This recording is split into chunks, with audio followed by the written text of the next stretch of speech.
हम रेनकोट करके एक जगह है सोनभद्रा डिस्ट्रिक्ट में।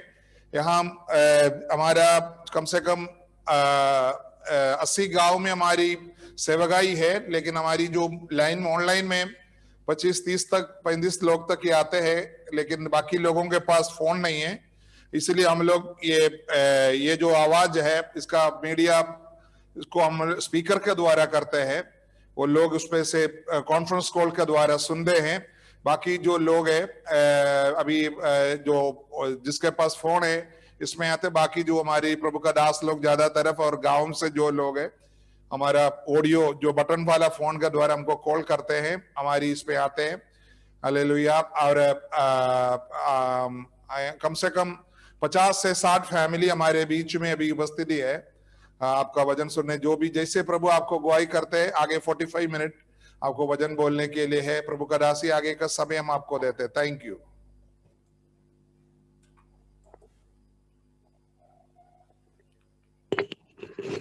सबको प्रभु यीशु मसीह के नाम में जय मसीह की।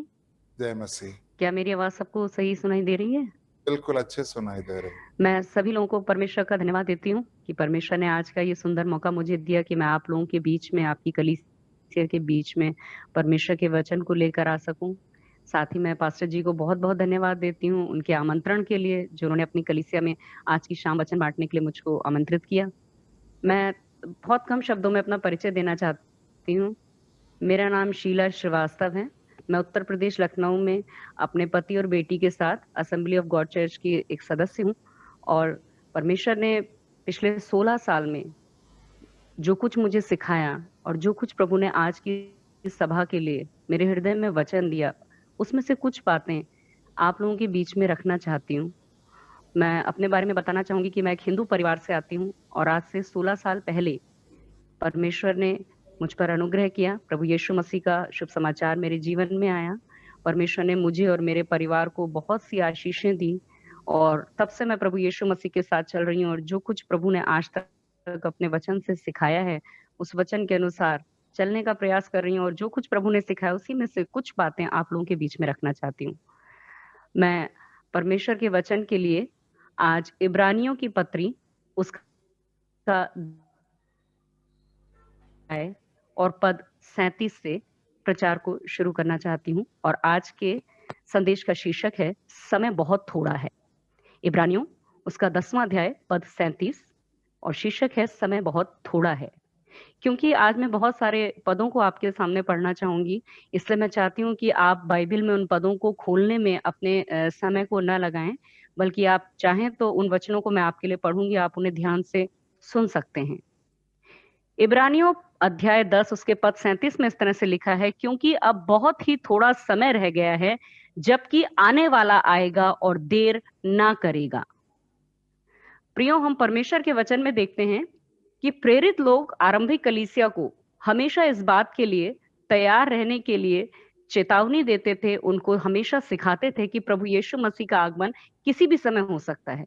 हमको किसी भी समय प्रभु यीशु के आगमन के लिए अपने जीवन को तैयार रखना है।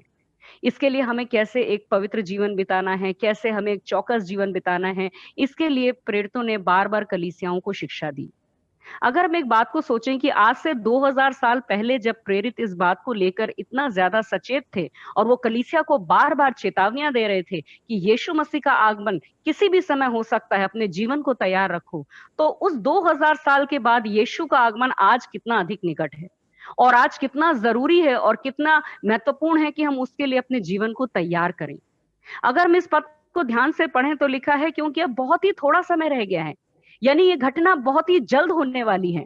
हमें पता नहीं है, हो सकता है ये क्षण भर में हो जाए, हो सकता है हम जब परमेश्वर के वचन को सुन रहे हैं ये इसी क्षण हो जाए, हो सकता है ये कल हो जाए, हो सकता है ये आने वाले कुछ सालों के बाद हो जाए, हम नहीं जानते। लेकिन परमेश्वर का वचन कहता है बहुत थोड़ा समय रह गया है।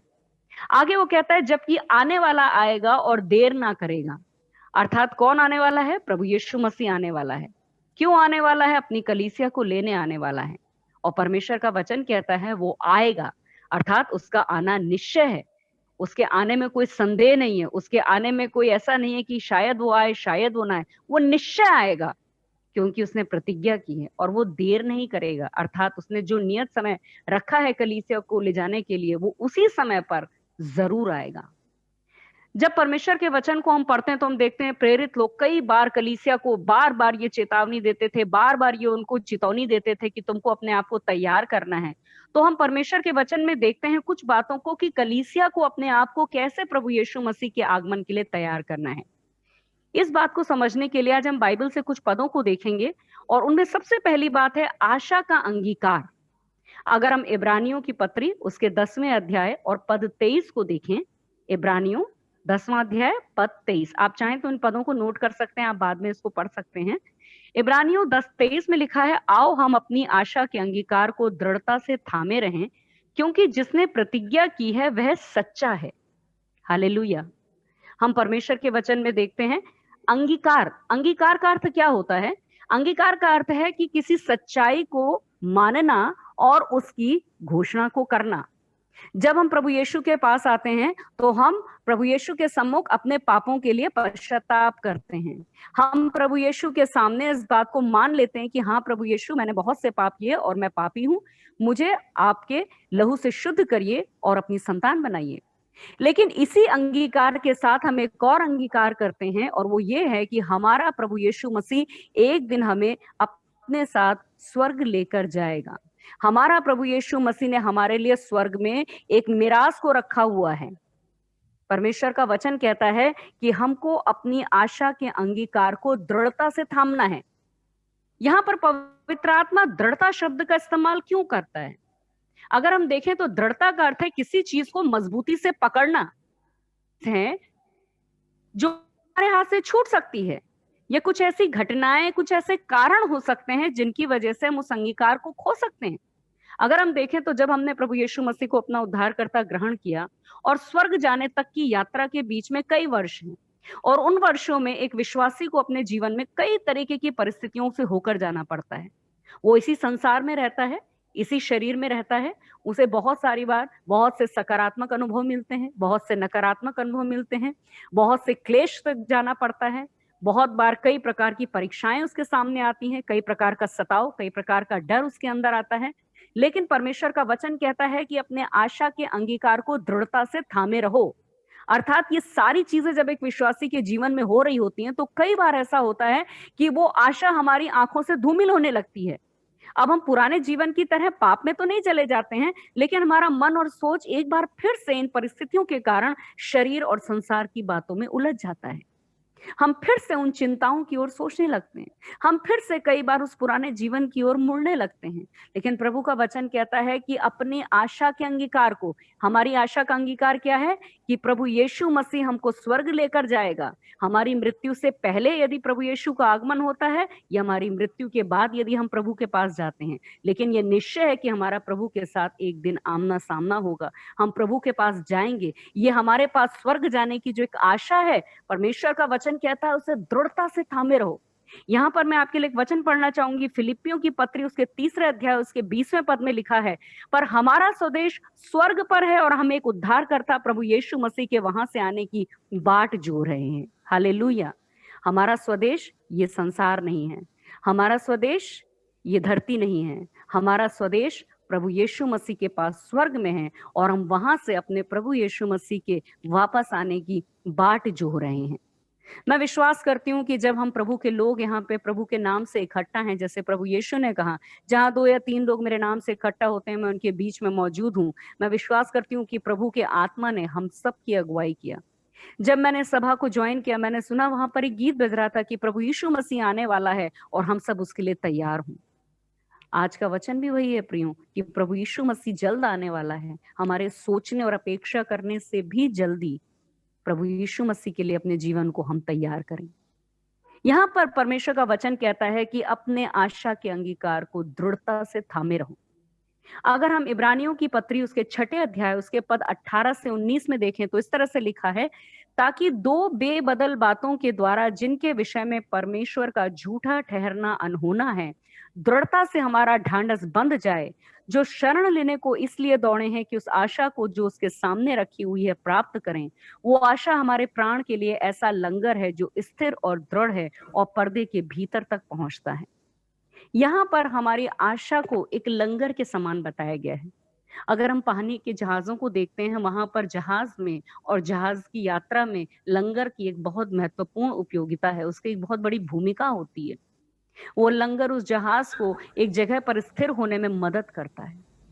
अगर हम देखें तो प्रियो परमेश्वर का वचन कहता है कि वो आशा जो है, आशा हमारे प्राण के लिए ऐसा लंगर है जो स्थिर और दृढ़ है।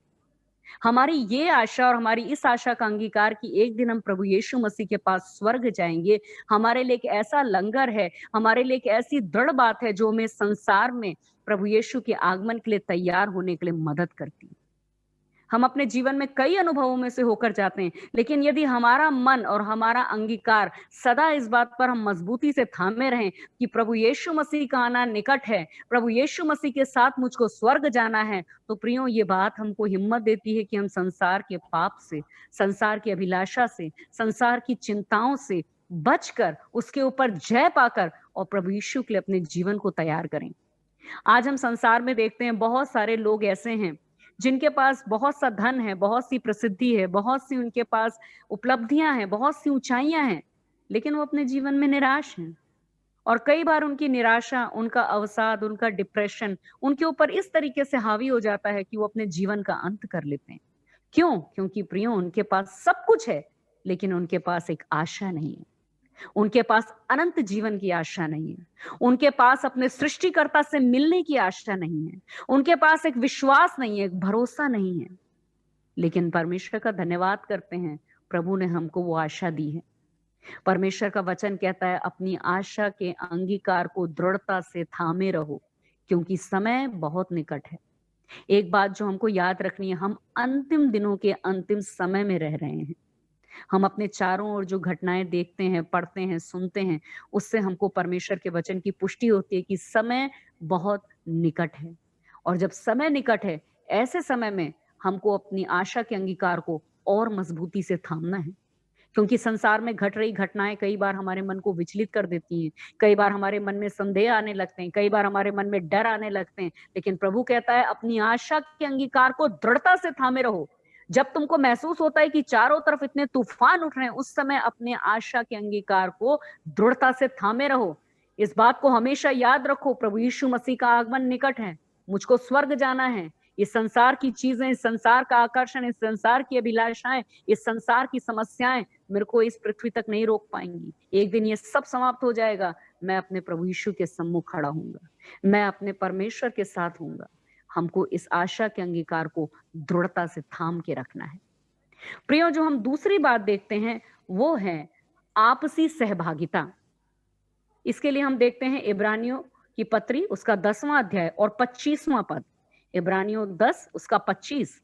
यहां पर इस तरह से लिखा है, और एक दूसरे के साथ इकट्ठा होना न छोड़ें, जैसे कि कितनों की रीति है, पर एक दूसरे को समझाते रहें, और ज्यों-ज्यों उस दिन को निकट आते देखो, त्यों-त्यों और भी अधिक यह किया करो। परमेश्वर का वचन कहता है जैसे तुम उस दिन को देख रहे हो कि प्रभु यीशु का आना निकट है, आपस में संगति रखना और ज्यादा करो। ऐसा ना करो कि प्रभु यीशु के आगमन से पहले हम संगति से अलग हो जाएं। ये तो सच है प्रियो कि इस समय ऐसी परिस्थितियां चल रही हैं कि हम में से कई लोग परमेश्वर के भवन में जैसे पहले जाकर पूरी स्वतंत्रता से संगति करते थे, आराधना करते थे, एक दूसरे के साथ मिलते थे, वो हम नहीं कर पा रहे हैं। लेकिन परमेश्वर का धन्यवाद हो, उसके अलावा कई ऐसे संसाधन परमेश्वर ने उपलब्ध कराए जिसके द्वारा आज हम एक दूसरे के साथ सहभागिता रख सकते हैं। आज हम परमेश्वर के वचन को सुन सकते हैं, हम परमेश्वर से एक साथ मिलकर प्रार्थना कर सकते हैं, हम परमेश्वर के बड़े बड़े कामों की एक साथ मिलकर चर्चा कर सकते हैं, हम लोगों को बता सकते हैं प्रभु के बारे में। परमेश्वर का वचन कहता है कि जैसे जैसे तुम इस दिन को निकट आते देखते हो, तुम संगति और ज्यादा करो, और ज्यादा आपस में मिलकर प्रार्थना करो, और ज्यादा मिलकर आपस में वचन से एक दूसरे को सिखाओ और सीखो, और ज्यादा एक दूसरे के साथ एक मन होकर रहो। लेकिन यहाँ पर हम एक बात को देखते हैं, हम देखते हैं कि ये संगति का उद्देश्य क्या है, और ये किस प्रकार की संगति है, किस प्रकार की सहभागिता के बारे में परमेश्वर बात कर रहे हैं। हम यहाँ पर अगर देखें तो यहाँ पे लिखा है कि परमेश्वर कह रहे हैं आपस में सहभागिता रखो। सहभागिता का अर्थ ये नहीं है कि हम केवल 2-4 लोग या कई लोग मिलकर यीशु मसीह के नाम से इकट्ठा हैं, लेकिन हमारे मन आपस में एक दूसरे के साथ मिले हुए नहीं है। हमारे मनों में तरह तरह के दूसरे सोच विचार हैं। हो सकता है हम शारीरिक रूप से तो एक साथ बैठे हैं, एक दूसरे को जय मसीह की कह रहे हैं, लेकिन हमारे मन में और ही कुछ बातें हैं। हमारे मन में किसी के प्रति नफरत है, हमारे मन में किसी के प्रति घृणा है, हमारे मन में किसी के प्रति ईर्ष्या है, हमारे मन में किसी से बदला लेने की भावना है, हमारे मन में किसी को क्षमा ना करने का मन है। हो सकता है हम वहां पर इकट्ठा तो प्रभु यीशु के नाम से होते हैं, लेकिन हमारे कार्य क्या होते हैं? हम दूसरों की पीठ पीछे चुगली कर रहे हैं। हो सकता है हम दूसरों की बुराई कर रहे हैं, हो सकता है हम इधर-उधर की बातें कर रहे हैं, हो सकता है हम संसार के लोगों की बातें कर रहे हैं, संसार के विषयों पर चर्चा कर रहे हैं। नहीं, परमेश्वर ऐसे एक साथ इकट्ठा होने को नहीं चाहता है। परमेश्वर का उद्देश्य सहभागिता के लिए बिल्कुल भी नहीं है।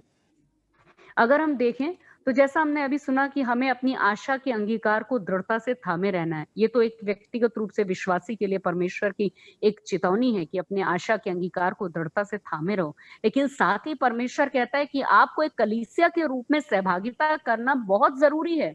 आप ये नहीं कह सकते कि क्योंकि मैं परमेश्वर के आशा के अंगीकार को थामे कलीसिया की आवश्यकता नहीं, मुझे संगति की आवश्यकता नहीं, मुझे सहभागिता की आवश्यकता नहीं। नहीं प्रियो, परमेश्वर का वचन कहता है हमको कलीसिया की जरूरत है। हमको आपस में संगति रखने की, आपस में एक दूसरे का साथ सहभागिता रखने की जरूरत है। यीशु मसीह ने, परमेश्वर ने कलीसिया को महत्व दिया है। ये सच है कि परमेश्वर हर एक विश्वासी से प्रेम करता है, उसके विश्वास का आदर करता है, लेकिन प्रभु यीशु मसीह ने कलीसिया के बारे में कुछ विशेष रूप से कहा है। कलीसिया को परमेश्वर ने कुछ विशेष रूप से एक अधिकार और सामर्थ्य दिया है।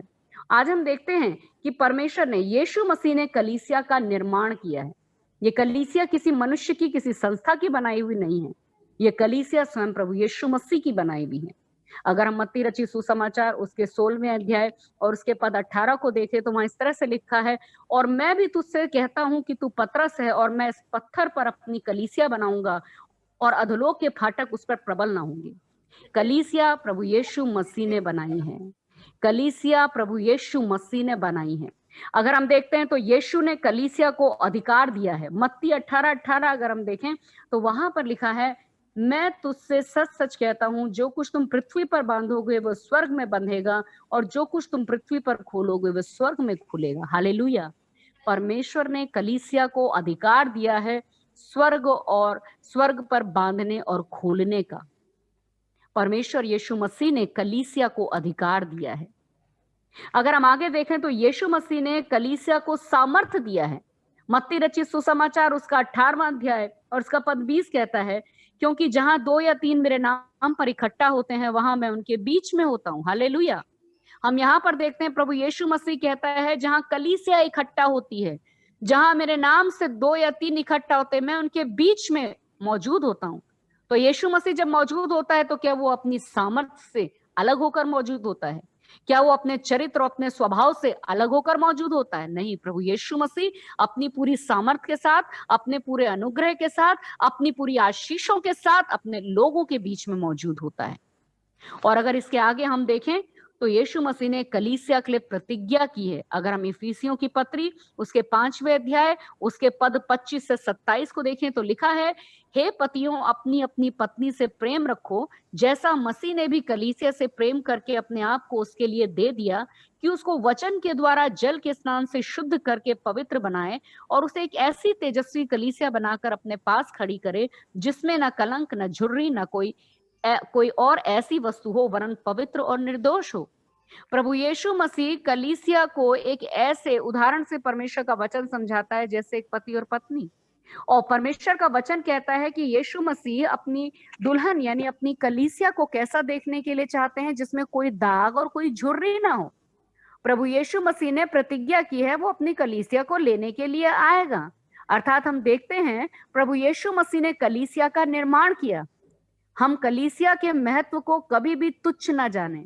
हम कभी ना सोचें क्योंकि मैंने अपने आशा के अंगीकार को दृढ़ता से थामा है, क्योंकि मैं विश्वास में और वचन में मजबूत हूं, मुझे कलीसिया के अनुशासन की, मुझे कलीसिया की सेवकाई की, मुझे कलीसिया के विश्वासी भाई बहनों की प्रार्थना की, उनकी सहभागिता की कोई आवश्यकता नहीं है। नहीं प्रियो, परमेश्वर का वचन बताता है हमको ऐसा समय, जब यीशु मसीह के आगमन का समय निकट है, हमें और ज्यादा कलीसिया को इकट्ठा होकर प्रार्थना करने की, सहभागिता करने की बहुत अधिक आवश्यकता है।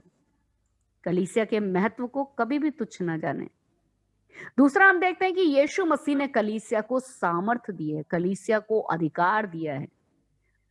हम कभी ना भूलें, हम प्रभु यीशु मसीह के चुने हुए लोग संसार की दृष्टि में तो मामूली हो सकते हैं, हो सकता है हम अपनी दृष्टि में भी मामूली होंगे, लेकिन प्रभु यीशु मसीह ने अपनी सामर्थ कलीसिया को दी है।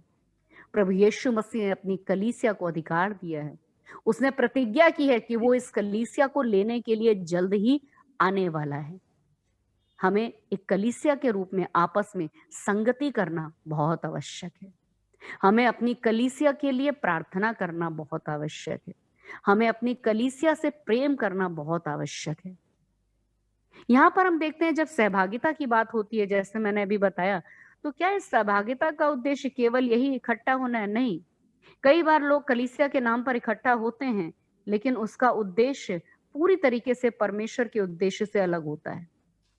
हम यहाँ पर एक और चीज को देखना चाहेंगे। परमेश्वर के वचन में लिखा है इब्रानियों उसके 12वें अध्याय पद 14 और 15 में, सबसे मेल मिलाप रखो और उस पवित्रता की खोजी इसके बिना कोई प्रभु को कदापि न देखेगा।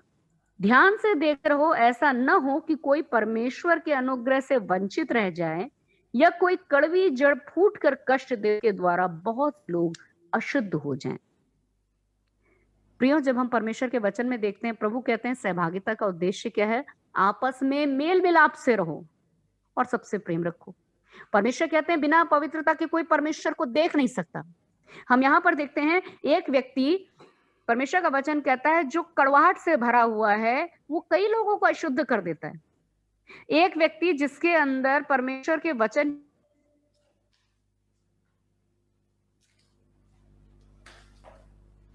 नफरत से और बुराई से भरा हुआ है, वो व्यक्ति कई लोगों को कलीसिया में खराब कर सकता है। कैसे खराब करता है? वो जहां जाता है अपने साथ बुराई लेकर जाता है। वो जहां जाता है वो किसी ना किसी के बारे में नकारात्मक बात फैलाता है। वो जहां जाता है कहीं ना कहीं किसी ना किसी की पीठ पीछे बुराई करता है।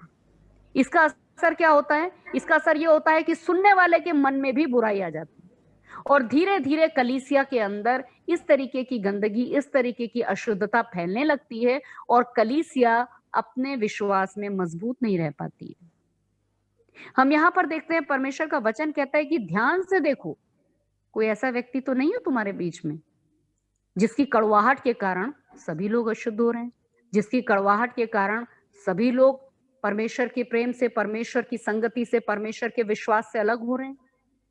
परमेश्वर का वचन कहता है मत्ती रचित सुसमाचार उसके 12वें अध्याय पद 25 में, यीशु मसीह ने कहा, उसने, यहाँ पर हम देखते हैं, कहा उसने उनकी मन की बात जानकर उनसे कहा, जिस किसी राज्य में फूट होती है वो उजड़ जाता है और कोई नगर या घराना जिसमें फूट होती है बना ना रहेगा। जब प्रियो हम देखते हैं कि कलीसिया का कोई एक विश्वासी भी जो कड़वाहट से भरा हुआ है और वो इन बातों को कई लोगों तक पहुंचाता है, उस कलीसिया में, उस संगति में अशुद्धता आ जाती है, वहां फूट पड़ जाती है। वहां कलीसिया 2-3 भागों में बट जाती है। हो सकता है देखने में बाहर से एक कलीसिया हो, लेकिन अंदर कई खेमे बन गए होंगे, कई गुट बन गए होंगे। परमेश्वर का वचन कहता है, यीशु ने स्वयं कहा कि वो नगर बहुत दिनों तक स्थिर नहीं रहेगा। जहां पर फूट आ जाती है वो बहुत दिनों तक स्थिर नहीं रहेगा, मजबूत नहीं रहेगा। परमेश्वर का वचन हमें इन दिनों में एक दूसरे के साथ और अधिक सहभागिता रखनी है। ये फूट लाने का काम कौन करता है? ये फूट लाने का काम करता है शैतान, दुष्ट, क्योंकि वो यही चाहता है कि वो किसी ना किसी तरीके से विश्वासियों के मनों में आपस में एक दूसरे के लिए, पासवानों के लिए, अगुओं के लिए आपस में किसी ना किसी तरीके से ऐसी भावनाओं को ले आए कि कलीसिया के अंदर फूट पड़ जाए। कलीसिया के विश्वासी लोग आपस में एक मन न रहने पाए, एक चित्त न रहने पाए और इसके द्वारा वो अपने उद्देश्य को पूरा कर दे। वो कलीसिया को निर्बल करना चाहता है, वो एक विश्वासी को निर्बल करना चाहता है, वो प्रभु के राज्य में रुकावट लाना चाहता है। इसलिए प्रियो, हम हमेशा इस बात को याद रखें, प्रभु हमसे कहता है सबसे मेल मिलाप से रहो। एक जगह परमेश्वर के दास पौलुस ने लिखा कि जहां तक हो सके सबके साथ प्रेम से रहो, और विश्वासियों के साथ तो बहुत जरूरी, ये तो सच है कि हम सभी लोग अलग अलग पृष्ठभूमि से आते हैं, हमारी अपने सोचने का ढंग, अपना जीवन जीने का तरीका है, लेकिन जब हम प्रभु में आते हैं, जब हम कलीसिया में जुड़ते हैं, तो वहां पे प्रभु का एक आत्मा, प्रभु का एक वचन, परमेश्वर का एक मन हमको एक होने के लिए मदद करता है। परमेश्वर का वचन कहता है सबसे मेल मिलाप से रहो। सहभागिता का मुख्य उद्देश्य है सबसे मेल मिलाप से रहो। प्रभु यीशु मसीह ने एक जगह यूहन्ना रचित सुसमाचार और उसके पद 13 और उसके अध्याय 13 और पद 34-35 में इस प्रकार से कहा। यूहन्ना रचित सुसमाचार 13वां अध्याय पद 34 और 35, मैं तुम्हें एक नई आज्ञा देता हूं कि एक दूसरे से प्रेम रखो, जैसा मैंने तुमसे प्रेम रखा है वैसा ही तुम भी एक दूसरे से प्रेम रखो। यहां पर यीशु मसीह ये क्यों कहते हैं कि मैं तुम्हें एक नई आज्ञा देता हूं? अगर हम देखें तो मत्ती रचित यीशु मसीह से जब पूछा गया कि हे प्रभु सबसे बड़ी आज्ञाएं क्या हैं, तो प्रभु यीशु मसीह ने वहां पर बताया प्रेम की आज्ञा है। सबसे पहली आज्ञा कि तुम अपने परमेश्वर से अपने सारे मन, अपने सारे प्राण, अपनी सारी शक्ति, अपनी सारी बुद्धि के साथ प्रेम रखो। दूसरा प्रभु यीशु ने कहा अपने पड़ोसी से अपने समान प्रेम रखो, अपने बैरियों से प्रेम रखो, अपने सताने वालों को आशीष दो। मगर यहाँ पर यीशु मसीह जब क्रूस की यात्रा की ओर बढ़ रहे हैं, तो यीशु मसीह वहां पर कहते हैं कि तुम लोगों को मैं एक नई आज्ञा दे रहा हूं कि आपस में तुम लोग एक दूसरे से वैसा ही प्रेम रखो जैसा मैंने तुमसे प्रेम रखा है। प्रभु यीशु मसीह ने हम लोगों से कैसा प्रेम रखा है? उन्होंने हमारे पापों के लिए अपने जीवन को बलिदान कर दिया, उन्होंने हमको क्षमा किया, उन्होंने हम पर अनुग्रह दिखाया, उन्होंने हमारे ऊपर एक विश्वास रखा, उन्होंने हमारे लिए एक आशा रखी। परमेश्वर का वचन कहता है, यीशु मसीह ने कहा जैसा मैंने तुमसे प्रेम रखा है तुम भी एक दूसरे से वैसा ही प्रेम रखो। हम यहाँ पर देखते हैं जब एक कलीसिया के अंदर परमेश्वर का प्रेम होता है, जब वो कलीसिया प्रभु के साथ ऐसे मेल मिलाप की सहभागिता में होती है, वो कलीसिया पर प्रभु की आशीष होती है।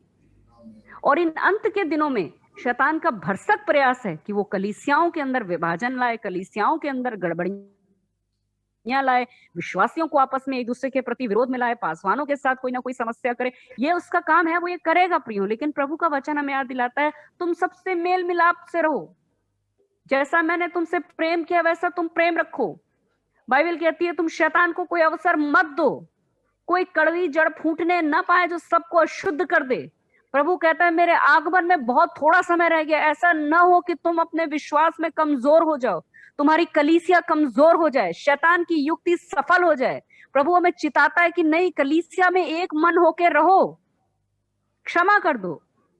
प्रभु का वचन कहता है सह लो। क्यों नहीं सह सकते?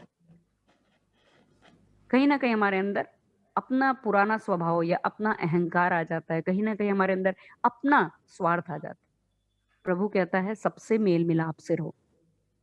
कि प्रभु के किसी दास ने एक बात बहुत अच्छी कही कि बिना प्रेम के कोई पवित्रता नहीं। अगर हमने अभी जो इब्रानियों के 12वें अध्याय उसके 14 और 15 में पढ़ा, वहां लिखा है बिना पवित्रता के कोई परमेश्वर को देख नहीं सकता। और एक बात किसी ने कही कि बिना प्रेम के पवित्रता नहीं। ये बात बहुत सही है प्रियो। पवित्रता का अर्थ केवल ये नहीं है कि हमने शारीरिक रूप से कोई ऐसे पाप नहीं किए, हमने कोई व्यभिचार नहीं किया, हमने कोई शराब नहीं पी, हमने कोई झूठ नहीं बोला, हमने किसी को गाली नहीं दी। उसके अलावा भी कई ऐसी चीजें हैं जो हमारे जीवन को अशुद्ध करती हैं। कड़वाहट, क्षमा ना करना, मन में बदले की भावना रखना, किसी के लिए बुरा चाहना, किसी को लिए दिल में अपने लिए एक अच्छे विचार ना रखना, कई दूसरी बातें, किसी की पीठ पीछे चुगली करना, बहुत सी बातें हमको अशुद्ध कर देती हैं। प्रभु का वचन कहता है सबसे मेल मिलाप से रहो। बिना प्रेम के हम पवित्रता को नहीं समझ सकते। जब हम एक व्यक्ति से प्रेम करते हैं, बाइबल कहती है प्रेम कई पापों को ढांप देता है। अगर हम प्रेम करते हैं तो हम उसकी बुराइयां नहीं करेंगे, हम उसके बारे में चर्चाएं लोगों के सामने नहीं करेंगे, हम क्षमा कर देंगे, हम उस व्यक्ति के लिए अकेले में प्रार्थना करेंगे। प्रभु यीशु मसीह ने कहा कितनी बार माफ करूं? अनगिनत बार, अनगिनत बार, अनगिनत बार। अब हम देखते हैं यहाँ पर आखिरी बात। पहला हमने देखा अपने आशा के अंगीकार को दृढ़ता से थामे रहना बहुत जरूरी है क्योंकि समय निकट है। दूसरा हमने देखा आपस में सहभागिता रखना बहुत जरूरी है। और कैसी सहभागिता? सबसे मेल मिलाप से रहो। परमेश्वर का वचन कहता है क्योंकि समय बहुत निकट है। जो तीसरी और अंतिम बात हम देखते हैं, हम यहाँ पर देखते हैं परमेश्वर के वचन के अनुसार अवसर है पश्चाताप का। हम देखते हैं यहाँ पर दूसरा पत्रस उसका 3रा अध्याय और उसका पद 9। दूसरा पत्रस उसका 3रा अध्याय पद 9। यहाँ पे इस तरीके से लिखा है, प्रभु अपनी प्रतिज्ञा के विषय में देर नहीं करता जैसी देर कुछ लोग समझते हैं, पर तुम्हारे विषय में धीरज धरता है और नहीं चाहता कि कोई नष्ट हो, वरन ये कि सबको मन फिराव का फल मिले। परमेश्वर का वचन क्या कहता है? परमेश्वर तुम्हारे विषय में धीरज धरता है और नहीं चाहता कि कोई नष्ट हो, वरन ये कि सबको मन फिराव का फल मिले। परमेश्वर का वचन हमको क्या बताता है? परमेश्वर का वचन बताता है परमेश्वर हमको मन फिराव का अवसर देता है। परमेश्वर हमें एक मौका देता है कि हम अपने जीवन को सही कर लें। परमेश्वर नहीं चाहता कि हम नाश हों। हम कई बार इस बात को सुनते हैं, हम हो सकता है अभी जब इस परमेश्वर के वचन को सुन रहे हैं, हम में से किसी के मन में यह बात हो कि हम तो बहुत सालों से इस बात को सुनते आ रहे हैं, प्रभु यीशु का आना निकट है, प्रभु यीशु का आना निकट है। इतने वर्ष हो गए, अभी तक तो प्रभु यीशु नहीं आए। कुछ और साल हम इस पाप में आनंद मना सकते हैं, कुछ और साल हम किसी के साथ मन में कड़वाहट को रख सकते हैं। प्रियो, एक बात है, हम नहीं जानते हैं कि प्रभु यीशु का आगमन या हमारी मृत्यु, इसमें से पहले कौन सी चीज हो जाती है। किसी भी दशा के लिए हमको अपने जीवन को तैयार रखना जरूरी है। परमेश्वर का वचन हमें कहता है वो हमें मन फिराव के लिए, पश्चाताप के लिए परमेश्वर हमें एक समय दे रहा है, हमें एक अनुग्रह दे रहा है। लेकिन उस अनुग्रह को कभी भी हल्के में ना लें, उस अनुग्रह का कभी भी अपमान ना करें, उस अनुग्रह के समय को कभी भी हल्के में ना लें, उसको कभी भी ऐसा ना समझें कि ये अनुग्रह का समय हमेशा बना रहेगा और मैं चाहे जब तक इसको आनंद उठा सकता हूँ, और जब मेरा सुविधा होगी या जब मेरा मन होगा तब मैं इस अनुग्रह के अनुसार अपने जीवन को बदल दूंगा। हमें नहीं पता है प्रियो वो कब समय होगा।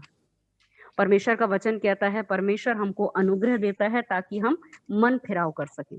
हो सकता है जब आज आप परमेश्वर के वचन को सुन रहे हैं, परमेश्वर आपसे किसी को क्षमा करने के लिए कह रहा है।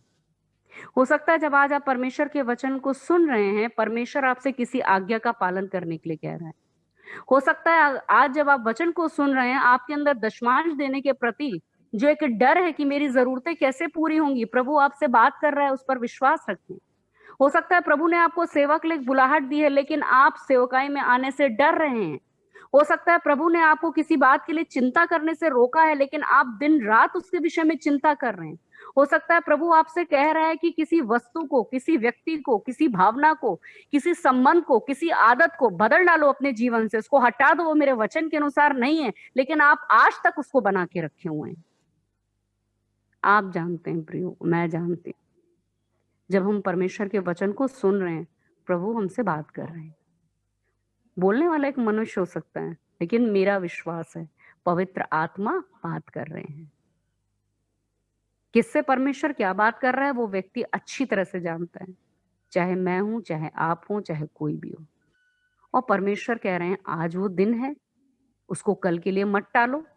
प्रभु का वचन इब्रानियों की पत्री में एक जगह इस तरह से कहता है कि अगर आज तुम उसका शब्द सुनते हो तो अपने मन को कठोर मत करो।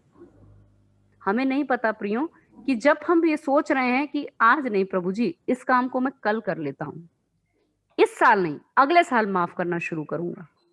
हो सकता है हम कह रहे हैं प्रभु जी अगले साल के लिए मेरी ये योजना है। हमें नहीं पता है प्रियो हमारा जीवन कितनी देर का बचा है।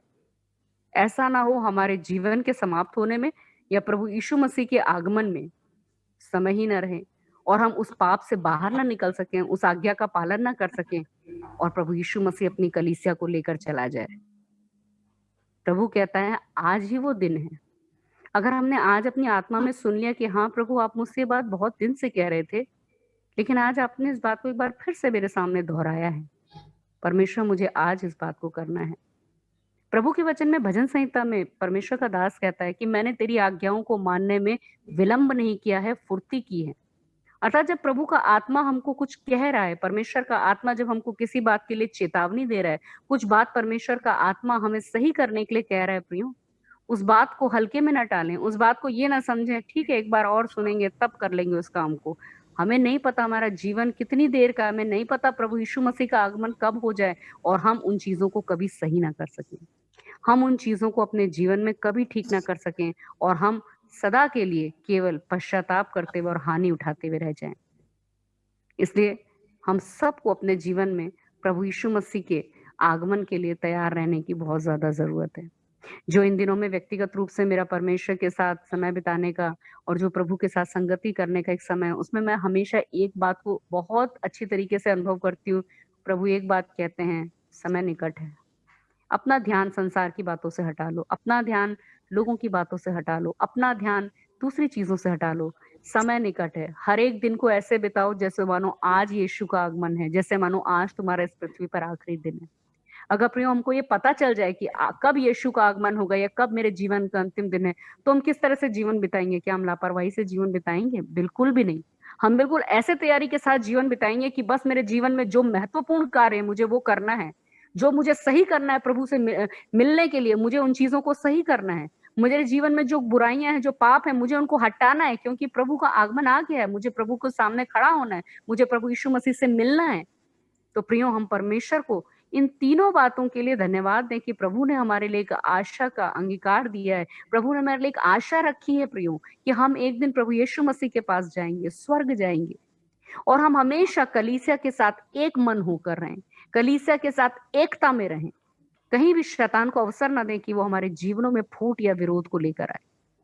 और अगर आज पवित्र आत्मा हम में से किसी से कुछ भी बदलने के लिए कह रहा है, तो उसको टालिए नहीं, क्योंकि हो सकता है आज ये अंतिम चेतावनी प्रभु की ओर से हो सकता है अगर हमने अब टाल दिया तो उस काम को हम जीवन में दोबारा कभी कर ना पाए। मैं परमेश्वर का धन्यवाद करती हूँ, प्रभु ने जिन बातों को मुझे आज के शाम को बांटने के लिए दिया, उन बातों को बांटने के लिए प्रभु ने दया की। मैं प्रार्थना करती हूँ कि प्रभु हम सबको अपने दूसरे आगमन के लिए तैयार होने का अनुग्रह दे। आगे का समय मैं पास्टर जी के हाथ में देती हूँ। धन्यवाद। थैंक यू मैम, हमारे बीच में आकर बहुत श्रेष्ठ वचन जो हमारे इस काल में जरूरत है उसको आपने बांटा। प्रभु आपको बहुत से आशीष दे। प्रभु आपको और हमारे बीच में वचन मांगने के लिए हम आपको अभी से निमंत्रण देते हैं। मौका के अनुसार आप हमारे बीच में आने की कष्ट कीजिएगा। Thank you ma'am, thank you. नीले आसमान के पार जाएंगे, मेरा यीशु रहता वहाँ। नीले आसमान के पार जाएंगे, मेरा यीशु रहता वहाँ। हम मिलेंगे बादलों पर, हम मिलेंगे बादलों पर, देखेगा सारा जहां, देखेगा सारा जहां। उसका कोई भी वादा ना होगा अधूरा, हर एक वादा उसका होता है पूरा। उसका कोई भी वादा, उसका कोई भी वादा ना होगा अधूरा, हर एक वादा उसका होता है पूरा। उसका कोई भी वादा, उसके आने का वादा भी होगा पूरा, देखेगा सारा जहां। उसके आने का वादा भी होगा पूरा, देखेगा सारा जहां। हम मिलेंगे बादलों पर, हम मिलेंगे बादलों पर, देखेगा सारा जहां, देखेगा सारा जहां, देखेगा सारा